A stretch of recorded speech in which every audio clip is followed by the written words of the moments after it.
I'm a cube-shaped person, but instead of being studied or celebrated, I was locked away like a dangerous specimen. My existence might be the strongest proof that civilization could evolve in the cube world.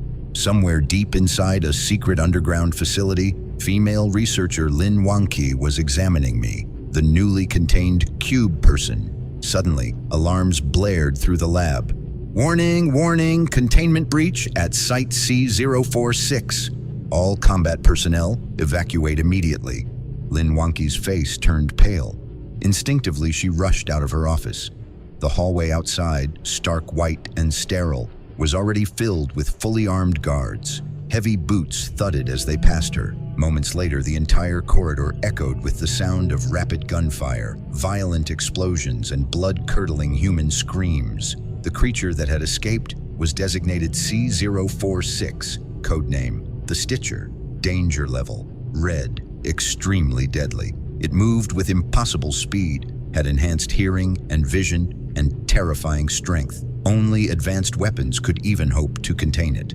Suddenly, a wall exploded behind Lin. Out of the smoke and rubble emerged a horrifying beast, its body stitched together with countless limbs. Lin collapsed to the floor, paralyzed with fear. Just as the creature lunged at her, ready to rip her apart, a smooth wall nearby burst open in a perfect rectangular shape. From the light, someone stepped through. Though his face was pixelated beyond recognition, Lin immediately recognized him. It was the very subject she was studying. Me, codename Cube Person. Lin didn't think I could fight the sea-level entity. "Run!" she shouted, but before she could move, the blood-drenched hand of the Stitcher reached toward her head. She closed her eyes, bracing for death, when suddenly something hooked onto her body and yanked her away with a force she couldn't resist.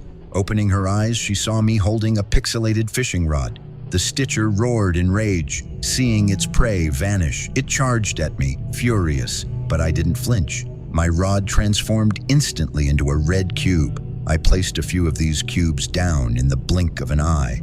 Lin stared in disbelief at the floating blocks. Written boldly on them were 3 English letters, TNT. Her eyes widened. She screamed and dove to the floor. The explosion was massive. The entire hallway blew apart. Lin was knocked unconscious by the blast. I looked down at her, thankful that I had placed obsidian blocks between her and the explosion. Otherwise, she would have died instantly. As for the creature, it had lost half its body, yet still began to regenerate at terrifying speed. I simply smiled. Then from my inventory, I pulled out 2 black swords glowing faintly with purple light, one in each hand. These were summer alloy blades enchanted with fire. I lunged forward faster than the eye could follow. My twin blades sliced through the Stitcher again and again, each strike leaving deep, burning wounds. And with every slash, a strange cumin-like smell filled the air. The Stitcher let out a final desperate cry and collapsed, defeated. I looked down at its massive corpse and muttered in frustration, all that effort and it didn't even drop any loot? Right then, backup forces arrived. Armed guards flooded the ruined corridor. They saw the Stitcher's body disintegrating into black ash, and every gun turned toward me. "Report," someone said. "C-Class Entity Number 046, codename Stitcher, has been neutralized by codename Madman. However, the Madman has broken containment, though no hostile behavior has been shown. Awaiting orders." Their commander stepped forward, scanning me with high-tech equipment. After a moment, a voice crackled over his comms. "Engage peacefully. Convince the subject to return voluntarily. If it refuses, do not provoke. Wait for the research team." "Yes, sir," the commander replied. But just as he stepped toward me, I turned at a 35-degree angle, lifted my blocky backside, and slowly waddled back into my containment room on my own. The commander exhaled in relief and reported back. Meanwhile, Lin Wangqi, still shaken but driven by curiosity, walked over to me. "Hey, little brother?" she asked cautiously. "Can I call you that?" "Sure," I replied. "That's my name anyway." "Where did you get those blocks and that fishing rod?" she asked. "And did you destroy the containment chamber?" "That stuff's all from my inventory. Basically, my entire home is in my backpack." As I spoke, A pixelated pickaxe appeared in my hand. With a sharp crack, I shattered the special glass in front of me. Lynn gasped, stunned. That glass was specially designed to hold C-class entities. How could I break it so easily? But what shocked her even more was that the broken glass repaired itself instantly. She reached out, touching it again and again. It was seamless, no trace of damage. Then, after a pause, she looked me in the eyes. One last question. If you're so powerful, why don't you just leave? I grinned beneath my pixelated face. You're afraid I'd destroy the world if I did, aren't you? I'm not some kind of homicidal maniac, I said calmly. I don't kill people or cause chaos for no reason. Before Lin Wonky could ask anything more, a middle-aged man in a white lab coat walked into the room. She stood up immediately, greeting him respectfully. Director Song. I'm aware of what happened, he replied, cutting straight to the point. There's no need for further observation. From what we've seen so far, we'll provisionally classify his danger level as white, safe. He then walked up to me, curious. So, little brother, do you have any special abilities? I shrugged. Not really. I'm just an ordinary villager. If you're asking about hobbies, I like farming, building houses, fishing, and going on adventures into the unknown. Song Long was dumbfounded by my answer. To prove it, I began placing blocks of maple wood on the floor. The sound of a gate building echoed as a small fence wall quickly appeared. Then came 2 gates neatly clicking into place. A moment later, I placed red brick blocks, forming a working stove right before Song's eyes. 10 seconds later, I pulled out a pixelated bowl containing a white liquid. This can give you a comfort boost, I said casually, and even increase your training capacity. Song stared in disbelief. Everything about me felt like I had stepped out of a video game. Do you want anything? He asked hesitantly. Yeah, I said. I want a bed. I usually craft one myself, but I forgot to bring wool. I paused, looking serious. I don't want to die one night and respawn somewhere random. If there's no bed to set a spawn point, I'll resurrect at some unknown location. Song Long was stunned. Infinite respawns. No being they'd ever contained had shown that kind of ability. Get him a bed, he ordered quickly. After this round of observation, they all agreed. I really did behave like an ancient video game character, but no matter how much they researched, they couldn't figure out my origin. The next morning, Lin Wonky received a message from Director Song. Bring our guest to the testing room for a scan. Soon after, I came face to face with a humanoid machine, known only by its codename, the Scanner. The scan began. A minute later, the control room erupted in gasps. Lin Wonky tensed. What's wrong? Is there a problem? One technician stared at her, eyes wide.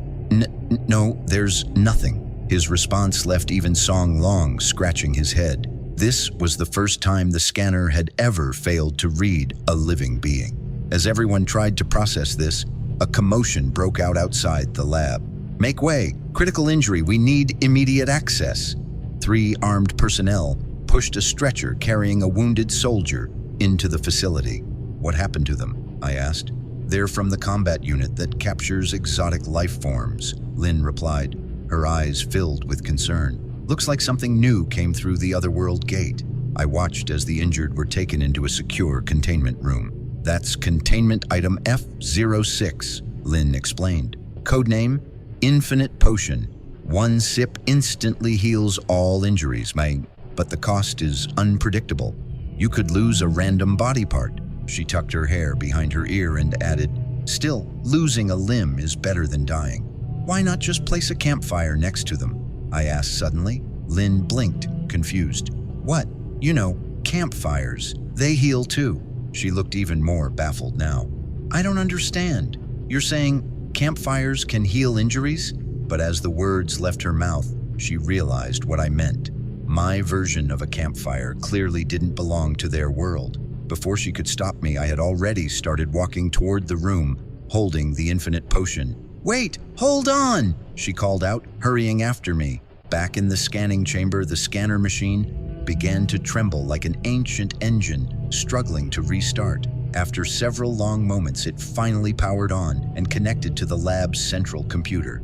Strange characters appeared on the screen, glitching, changing, unreadable. After 4 or 5 tense minutes, 2 characters flashed on the monitor, key, and then nothing. The scanner slumped forward like it had exhausted every last bit of energy. The screen reverted back to a mess of garbled code. Meanwhile, at the door of the infinite potion containment room, I pulled a campfire from my inventory. With a soft plunk, I placed it on the floor. Then I took out a flint and lit the fire. The moment the pixelated flames ignited, a warm glow filled the room. Everyone around gasped. The injured soldier's body twitched, then stilled. Sensors showed the fractured bones in her body were being repaired by an unknown healing energy. "Captain, look at Xiaoli's vitals!"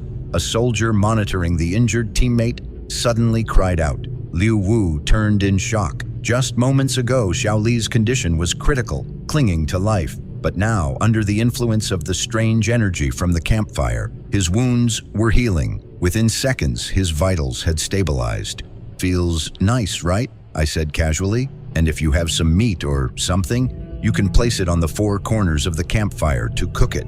I leaned closer to the flame, calmly explaining all its features. Lin Wangqi immediately began recording everything using her morphable terminal. Item name, unnamed code name, campfire danger level, white, safe, provisional containment level, C-class, provisional. Abilities, heals injuries, cooks food, provides warmth, side effects, none observed. As Lin busily documented, I glanced over at Liu Wu and asked about what had happened to their team. Fear flickered in her eyes as she recalled the encounter. "We were deployed from Rain Chamber on a joint containment mission," she began, her voice low. "The creature we faced, it was horrifying. It looked human, but with 4 large eyes on its head, and it had some kind of psychic control. The moment we made contact, most of my team was mentally hijacked and slaughtered." Just remembering it made her voice tremble. "Mind control, huh?" I muttered, intrigued. A strange curiosity bubbled up inside me. "I kind of want to see it myself." That surprised everyone. I looked at them and asked, "Hey, can I go outside and take a look around?" Their eyes all turned to me, filled with disbelief and mild concern. A contained subject wanting to leave the facility. That sounded like a bad joke to them. When I noticed their awkward expressions, I didn't push.